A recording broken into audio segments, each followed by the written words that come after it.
Hey guys, welcome back to another video. Today I have yet another Santa Cruz to show you. This one is the last main trim level within the lineup that I haven't created a video on, and that is the base SEL.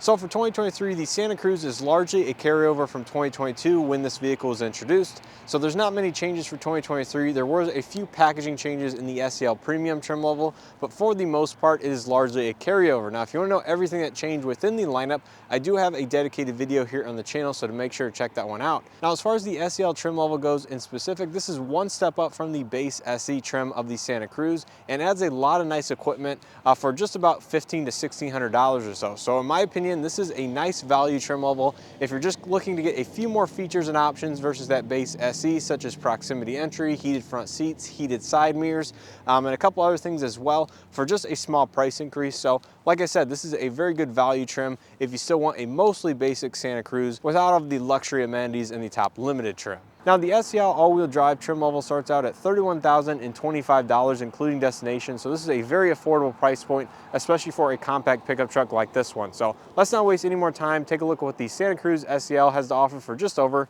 $31,000. Now, the Santa Cruz in front of us is finished in the blue stone exterior with the black cloth interior. Now, we happen to have all of the colors offered on the Santa Cruz lineup here on the lot at once. So I made a separate dedicated video covering that, showing them side by side. It's a very unique opportunity, and I'm sure not a lot of dealerships, if any, have ever had all of them available at once. So if you're interested in that, make sure to check it out. But in terms of the SEL, this is going to have the same front end as most of the other Santa Cruzes in the lineup, including the SE as well as the SEL with activity. So you can see the daytime running lights on either side of the front grille. You have projector halogen headlamps and incandescent turn signals on either side of the headlamp assembly. The kind of polished silver grille with the chrome Hyundai emblem looks very nice, and again is the same front end as you'll find on many other trim levels. Now, with most Santa Cruzes, you will have the black plastic cladding on the lower portion of the bumper that wraps around to the side of the vehicle and the rear. Now, coming to the wheels and tires, these are going to be the basic or standard wheel option on the Santa Cruz. They're 18-inch in size, finished in kind of the satin black / machine finish. They're 245/60 18-inch Kumho Crugin HP 71 all-season tires, so a pretty basic all-season. You can see on the body cladding, you do have your stamping with the little Hyundai Santa Cruz emblem right there. Looks very nice. Body color mirror caps with LED turn signal integration. They are going to be heated on the SEL and up with blind spot detection. You have normal proximity entry on the door handles, and you can see they are finished in the black color, so they aren't body color like some of the upper trim levels. You have the tinted windows, and you do get the roof rails as an option on some of the other trims, including the SEL Activity and up. So if you do want the roof rails, you have to opt for the SEL with Activity package. Coming out back, you will find incandescent lighting as far as the taillights go. So you have incandescent running lights, taillights, and turn signals up top, and your incandescent reverse lights are lower on the rear bumper. You can see it is finished in the same black accented plastic with the integrated side steps to get in and out of the bed a little bit easier. Santa Cruz stamped on the tailgate. Here's your little Hyundai embroiderment in the plastic handle. There's your backup camera, H-Track badge because this one is all-wheel drive. And of course, this one is not the activity package, which would come with the integrated tonneau cover, also available on some of the upper trim levels. So this is the highest trim you can get without the integrated tonneau cover. But yeah, overall, the Santa Cruz looks very nice, very similar to that of the Tucson in terms of the design language, but I want to take a quick look at the window sticker, show you guys how this one's equipped, and then we'll jump on to the inside. Now, taking a look at the window sticker on this particular unit, there was a small mid-model year price increase by Hyundai in early January, and I believe this unit did not get impacted by that because it was already produced and built here in the United States. So the MSRP on this one is $30,970, including destination, and it does have a few additional accessories as well. Now, I will go ahead and put the updated pricing for the mid-model year price increases on the screen to compare it to this particular one. Keep that in mind if you're looking at a 2023 Santa Cruz. Some of them will be slightly cheaper than others, depending on when it was produced. But taking a look on the inside, once again, this one has the black cloth interior. All SELs will come with the cloth. Starting out here on the door panel, you will find very similar design language to that of the Tucson. So you have hard touch upper, your gloss black accents with kind of the pattern texture in the middle, soft touch padded armrest in this portion, but otherwise pretty standard issue black plastics throughout. Power windows, mirrors, and locks with automatic up-down front 2 windows, silver accent door handle pull, and a good amount of storage lower in the door. Power driver's seat with 2-way power lumbar, standard on the SEL. And once again, there is the standard black cloth seating with kind of the patterned insert. Here on the inside, you'll find the analog gauge cluster with the small 4.2-inch color display in the middle. So on the left side, you have your speedometer with your coolant. On the right, you have your fuel as well as the tachometer. You can control that small display here on the right side of the steering wheel as usual.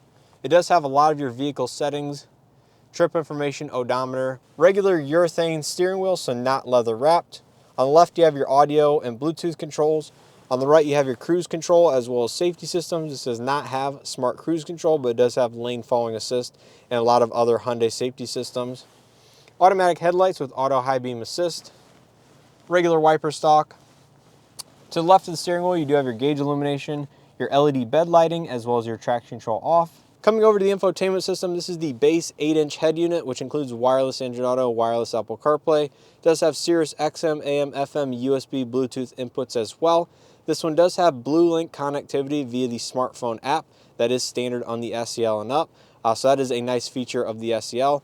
But once again, this is a nice head unit that is more on the basic side of things. Has a lot of the features that people would like without going over the top. So it does not have built-in navigation or anything like that.